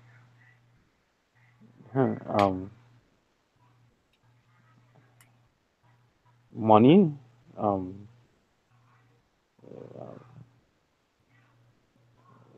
money, and thou shalt not lend him. Money, Yeah, but okay, think about the position you have to be in to borrow. oh, he go have all the money to lend us, and we won't have no money to lend him. Exactly. Exactly. When you go to the bank for a loan, who are you sitting in front of? In front of Some heathen. Some heathen sitting there, and he looking at you, and you have to talk a certain way, walk a certain way, dress a certain way to get a loan. Meanwhile, if his own heathen brother or sister comes in there, they get the loan, in less than 15 minutes. In fact, they call ahead saying, yeah, my son or my brother coming down, hook him up. But you walk in there, brother, and they put you through the hoops and tell you come back and we will call you. And if they qualify for the loan, they give you a ridiculous interest rate. You understand? Right? He will lend to us, but we will never lend to him. You understand? Right? Read 43 again. 43. The stranger that is within thee shall get up above thee very high, and thou shalt come down very low. Right. Right. The stranger that is within thee shall come very high, and thou shalt come down very low. Right. So this is where I wanted to go to with that article that I found. I'm trying to remember where it was, Galawan. I'm looking for it right now. I thought I'd pulled it up, but this was the wrong one. With the East Indian who's talking about not the East Indian, the Chinese man who is talking about how much they're so scared of what's what will happen to them, because of course these niggas in Trinidad is killing only Chinese people, which is a goddamn lie. But of course they have to make us out to seem like if we the we just the most evilest thing on the planet Earth. You in front of a computer now, or you're watching this on your phone? No, my cell phone. It's like myself. You don't have a computer right now? Nah, I have no.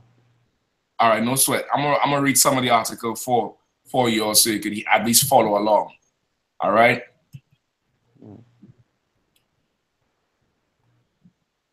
It says, if further attacks continue on Chinese people living in Trinidad and Tobago, there may be a second exodus of this group of people from the country, similar to what occurred during the Black Power Revolution in 1970. This was the opinion expressed by several Chinese businessmen. I know we up on the time, we got a little bit off. I'm going to go into this again next week, Lord willing, with the Black Power Revolution and what really happened. But several Chinese businessmen, not Chinese, residents, businessmen, because of course this is affecting their money. This is affecting their money and their economy that they have over people who were slaves there before. They're concerned that, people will be attacked in Trinidad. Chinese people will be attacked. Right? Why are you thinking that everybody's favorite movie is Shutters, right? I think in one of them opening scenes, they went to the Chinese businessman and said, Mr. Cheng, you're taking me for a joke. And say, yo, Max done him. And Max killed the Chinese man because he's the one in the community doing everything. Now, I ain't telling nobody go and kill no Chinese man or kill no East Indian. That's not what I'm saying. I'm trying to make you understand the dynamic of what's going on, right? And this is the same script that the stranger that is above thee will get very high above you, right? Because he's a stranger. Right, so let's continue reading. According to one local-born Chinese businessman, during the Black Power riots, many Chinese businessmen closed up their businesses and sold their properties cheaply. They migrated to Canada after they were threatened to be killed and Molotov cocktails were thrown into their stores and shops. And one of the saddest things was many of them were born here. So it's a sad thing for their children who were born there, who inherited what? Their stores and their shops. That when black people who inherit nothing but oppression after working for hundreds of years on a sugar plantation don't have near nothing to show for it. Now, when society falls, all of a sudden they are the victims. But we're not the victims, though. You understand? We're not the victims. Violence is the language of the oppressed. You understand? Violence is the language of the oppressed. When you don't listen to what the oppressed have to say, the violence is what they used to communicate, is what we used to communicate. You get the point? Like what happened in 1970s Black Power Revolution was not a racially targeted thing, more so than it was rising up from oppression. And when you're rising up from oppression, everyone experiences this where once you have the common enemy, you tend to bind and band together with your people. And now everybody else becomes an enemy. And that's what happened. Now, I ain't saying whatever attacks happened to these people was right, but I can understand it. Because how in the hell could you go to imagine a German being a millionaire in the land of Israel today with the Jewish man? That would not happen. Because Germans oppressed them, they would not allow him to come in there and get high up over them. So how it is now that the Chinese people is allowed to come in, East Indians is allowed to come in. You understand? Now let me read further on, because when you see in the article, they ain't talking about the other races in Trinidad. They're talking about black people, right? This is quote unquote. Some of us are afraid that it may happen again. And also with the July 27th, 1990 coup, it is in some people's blood to threaten to kill, loot and burn down Port of Spain again. Port of Spain is the main city in Trinidad. We can't survive something like that again. It's not worth your life or your families if you have small children, one businessman said. Now, a little bit of history. The 1990 coup was led by a brother, an Israelite born. I forgot his actual slave name. But his Muslim name is Yassin Abu Bakr, right? Imam Yassin Abu Bakr. He used to fly to Syria and Libya. He had his men trained with Gaddafi at the time. And they overthrew the government in 1990. Killed a lot of people, overthrew the government in the name of course, oppression. But because of what Islam teaches, which is hatred for your own people and love for another nation, he saw nothing wrong with murdering black people to push or to perpetuate his cause. And as a result, the government instituted curfews, 12-hour curfews, 6 to 6 or 7 to 7, something like that. So if you're on the street after a certain time, you could be shot on sight, or you could just go to jail. Majority of the time, you'll be shot on sight. So people would loot all these stores because businessmen can't make it into the city to open up their business and back home in time. So they'll just go and, kick down the glass. People would leave with TVs, fridge, everything. All right. So this Chinese, this bastard, instead of understanding that these people were going, that these people who he looking down on were going through some sort of oppression that would cause them to engage in this type of activity, he is saying it is in some people's blood. He says some of us are afraid that it will happen again. And they remember in the coup, not for the black people that died, but for their precious stores. It is in some people's blood to threaten, to kill, to loot and burn down Port of Spain again. Like it's just in our blood. We were born that way, to loot and kill. Not because we're poor, not because we're oppressed, not because we feel like our back against the wall and Chinese bastards like this come in and profit from us, but because it's in our blood. You understand? Galawan, read the scripture again, 43, verse 43. Okay. The stranger that is within thee shall get above thee very high, and thou shalt come down very low. Go ahead. Right, the stranger that is within thee will get up very high. Chinese man is a stranger. His language is strange. He talks strange. He can't even say R. His customs is strange. His woman is strange. Their food is strange. They eat dogs and cats. How many times in the news you would hear where they're finding mass dog graves on the highways in North Trinidad, where they would dig up hundreds of dog skulls. And at first they thought that the animal control for the dogs, stray dogs they would pick up was killing the dogs. Come to find out it's Chinese restaurants that was buying dogs and killing them, and that's how they would dispose of the bones. These are strange people, and they come and they get up very high above us. You understand? They come and they get up very high above us. Hold on, let me get some more.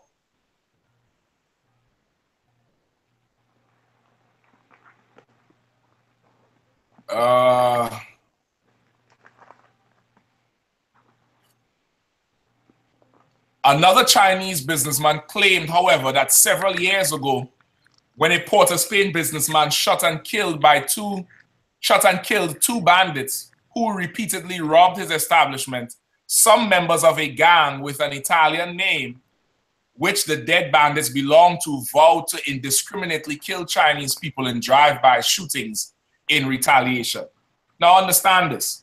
I ain't saying what them brothers was doing was right, assuming they were brothers, but they repeatedly robbed his establishment because he ain't paying the tax.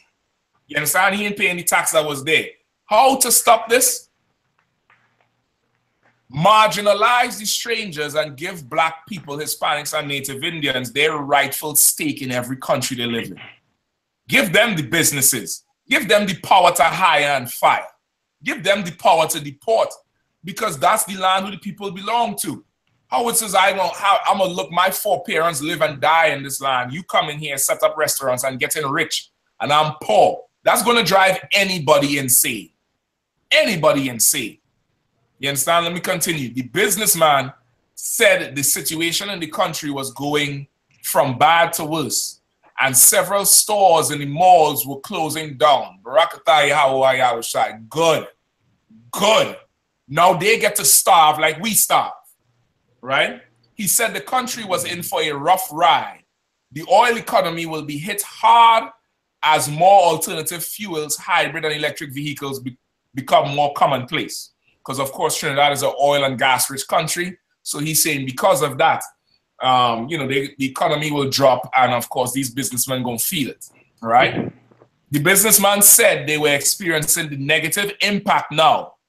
Their stores had goods, but nobody was buying. They want to buy, but they don't have money. The situation is grim. So, okay, so he could see, you understand, like you see how these people are bastards.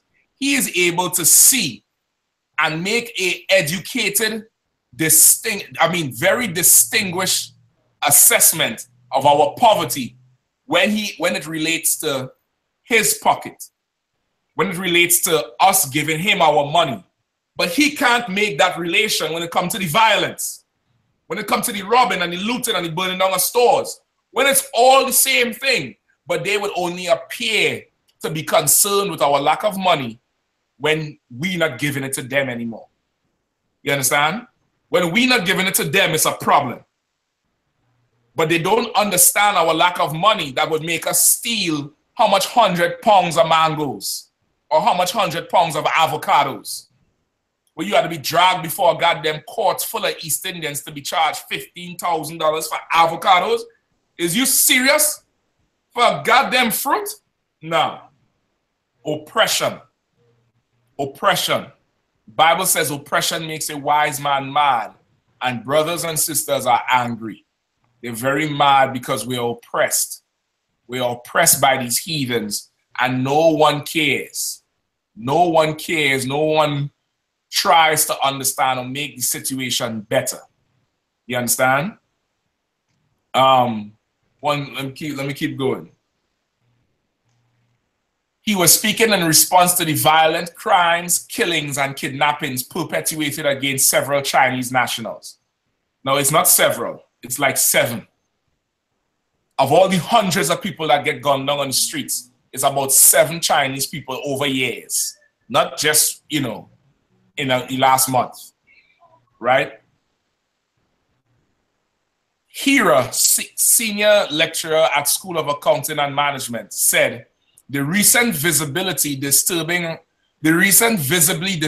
rise of Chinese businesses and enterprises is proof that there is a striving economy, be it legit or illegitimate. So he could recognize that these Chinese are building up their economy, and he recognized whether it's legit or illegitimate. Now, he ain't called them criminals and thugs, but black people know. There's something called the Chinese mafia, which we talked about as soon as the killings happened in Trinidad. We brought it out. Now, let's see what this, you know, university lecturer said. The targeting of Chinese nationals cannot be perceived to be a petty gang activity or opportunistic crime only. Now, once again, the heading of this article, the beginning paragraphs, was that these people have violence in their blood. They're blaming us for their death when their death have nothing to do with us. Targeting Chinese people is a bigger game. That's what he's saying. It can't be perceived as petty gang activity. There are big players behind this who are controlling the Chinese business industry. The Chinese triads, and I ain't stammering, I ain't misreading.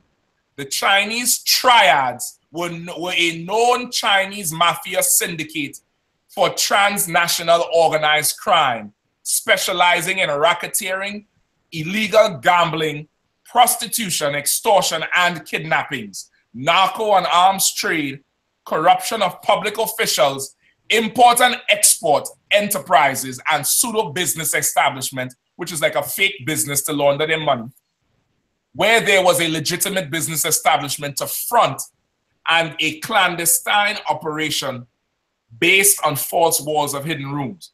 So what he's trying to say is, these Chinese people who operate in here they're nigh unto the Italian mafia. They're the real gangsters. They're the drug dealers. They're the criminals. And this bastard trying to blame us for what's happening to them when that ain't got a damn thing to do with us. You understand? That ain't got a damn thing to do with us. The Chinese triads operate, no, this is in Trinidad. The Chinese triads operated with a strict code of conduct. If someone violated this, the result can be death. A manner of death that will send a message and a tear at the heart of the innocent. Now, I mean, if I could find it before I go, I'll show it to you all.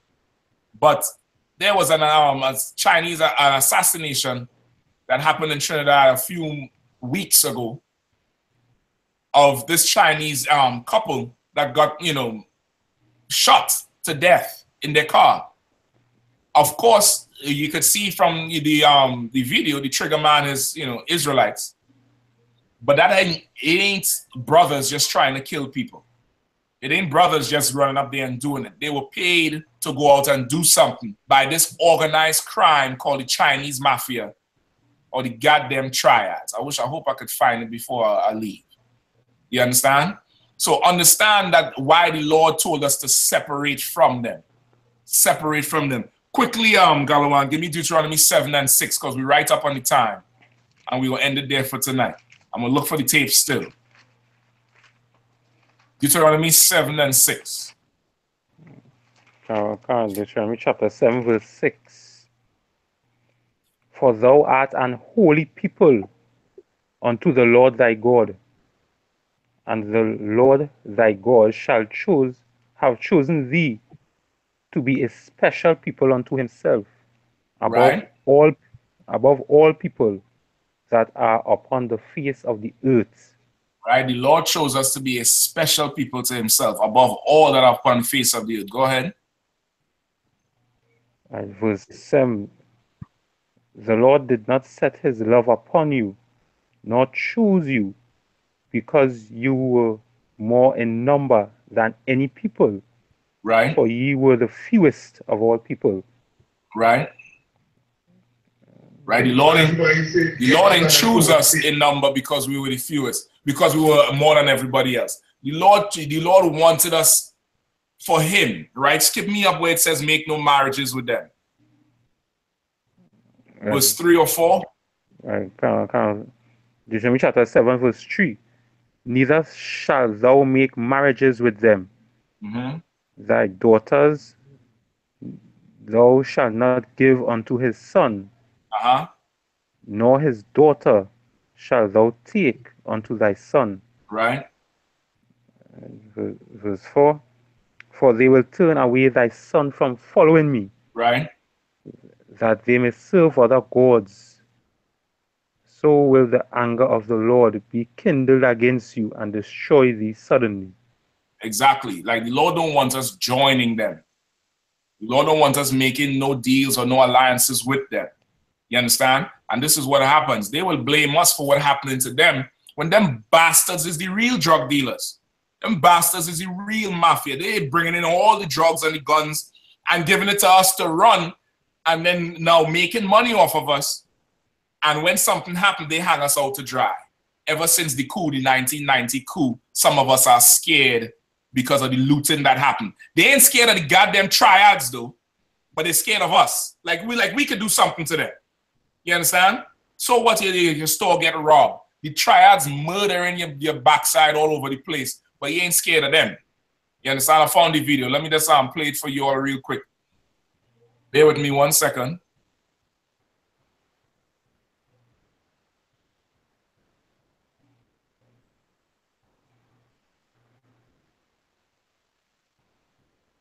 All right. This is the video here. Chinese couple is in the car. All right, you all seeing? Galawan, you able to see it? I can. All right, the Chinese couple is in the car. Hold on.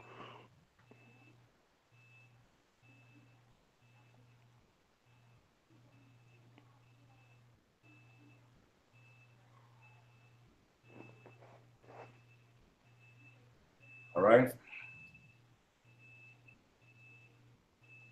Chinese couple is in the car. Hold on.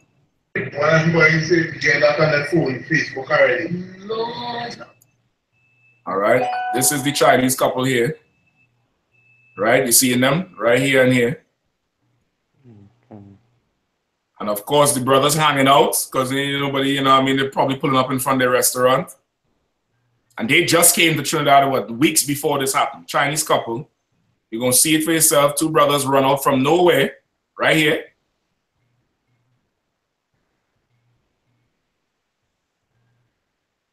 All right? In slippers and shorts. Yeah, I mean, them hitmen casual as hell.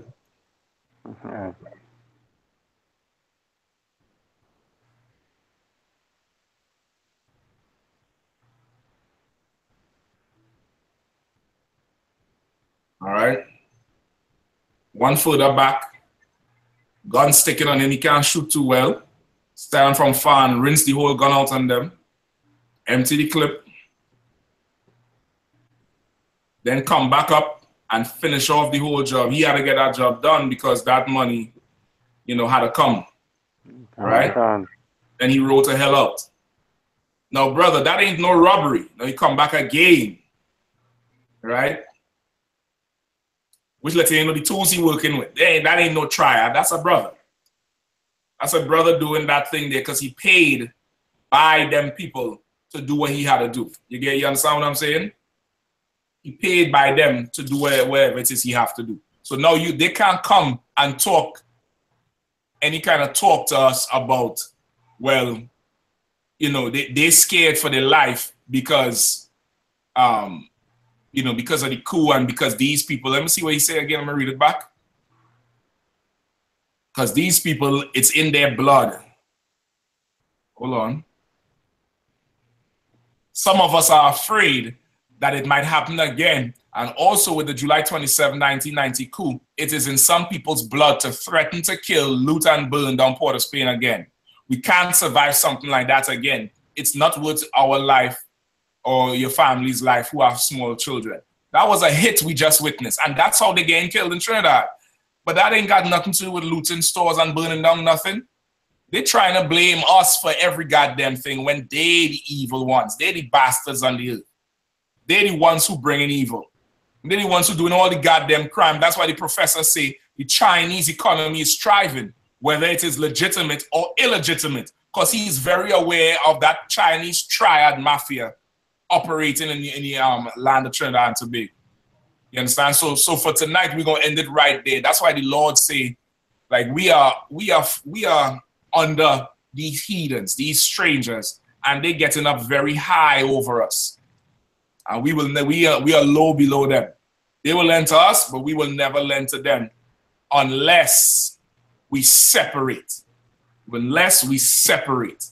Look at this bastard. Here is other Chinese businessman. He said the Chinese in Trinidad had been a small, quiet, docile community working hard and playing their role in the nation. Bullshit. Bringing in all the drugs, all the goddamn guns. The East Indians say that about themselves too. We quiet and docile. We not violent like these niggas. Listen, the Lord needs to burn down China and India at the same goddamn time and raise up the nation of Israel, all right? Next week, we're going to pick up again, God one. Don't sweat it. We ran over the time. Just bring all your questions. Once again, we have classes, regular classes during the week. From 7 to 9, Tuesday through Friday. Tuesday is Brotherhood, 7 to 9. Wednesday is the Law, 7 to 9. Thursday is Scripture Breakdown, 12 Shield, General Mahaiman, 7 to 9. Friday is the Hebrew language class with 6 Shield, General Kobalamat, 7 to 9. Saturday is the Sabbath service or on I.S.U.P.K online classes on the YouTube. That's our YouTube channel. And we're going to continue again, all right? With that, we're going to say shalom. Shalom, Yahweh, Shem, Shabbat. Yahweh, Shem, Shabbat.